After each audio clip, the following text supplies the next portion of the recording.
Hello everyone, today's video is something that was requested by Tilly a couple of months ago on Instagram. She asked if I would make a video showing her how to draw tears. So a couple of days ago I made this drawing in coloured pencil. I've used mostly my Faber Castell pencils, but I did use a couple of Caran pencils. And for this video I've actually decided to put the names of each pencil on the screen as and when I'm using them. I think this will be really helpful for those of you that haven't invested in a big set of coloured pencils before, so that you're able to just order the colours that you will actually use, because in the big sets there tends to be quite a few filler pencils that you probably won't get much use out of. So I thought it would be helpful for you to see the pencils that I use. So as well as putting them on the screen, I've listed them down below as well, so that you can just click on them and shop directly for whichever pencil it is that you're looking to get. So let's get into it. I started with a flesh coloured pencil so that I had a neutral base rather than a graphite pencil, as I didn't need to be too accurate with the outline.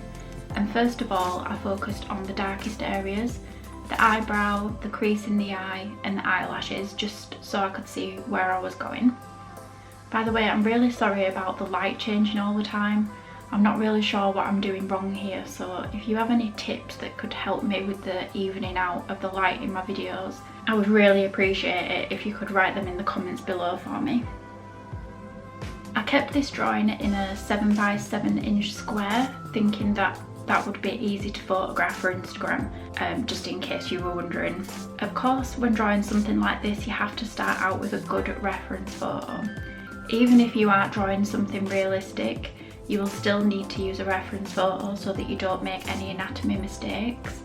A simple Google search will help you out a lot here, as you probably won't remember or feel like photographing yourself next time you're crying. What I found when I was on Google looking for my image is that there were a lot of fake crying photos where the subject was wearing a pained expression and had a single tear rolling down the cheek. But when you're actually crying, your face swells, it changes colour, you turn more red, especially around the eye, and you don't just have a single tear escaping every so often.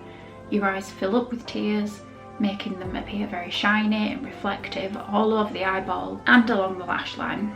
So you want to make sure that you're adding lots of highlights in and around the eye to get that really wet look, and as with the skin, you want to save working on those areas until right at the end of your drawing, so you can measure the contrast really easily and don't accidentally go in too dark. None of these highlights I'm leaving will be completely white at the end, but you want to keep them white for now. I really wanted to exaggerate certain colours to make the drawing a little bit more interesting, so I went in more intensely with the reds, purples and blues here that were from the pupil area, and spread them around the surrounding skin. You will want to keep the viewer's attention on the eye and the tear, so you don't have to render the surrounding areas so much. And an easy way of doing that is just to sharpen the areas that you want the viewer to focus on. Make sure you've got all of the details in there, like all the eyebrow hairs, but as you're getting close to the end of the drawing and you're going back in to sharpen everything and put all of your crispy darks in,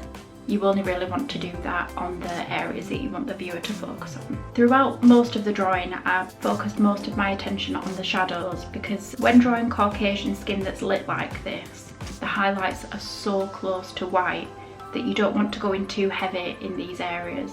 As with pencil, it's almost impossible to rectify any mistakes that you make in the lightest parts of your drawings. Once you have a light layer of all the colours you want in these areas, go over everything with white. This will tone down the saturation a little and push the pigments together, giving you a more blurry effect. Since this video is mostly about drawing a tear, I did my best to leave that until the end, and also so that I knew which colours I would be using. As tears are transparent, you will only need to use the colours that you've used on the rest of the skin, and possibly in a more subdued way. Going over the tear at the end with a very good white pencil, I actually used two here, will subdue the colours a little bit, giving them a more wet effect.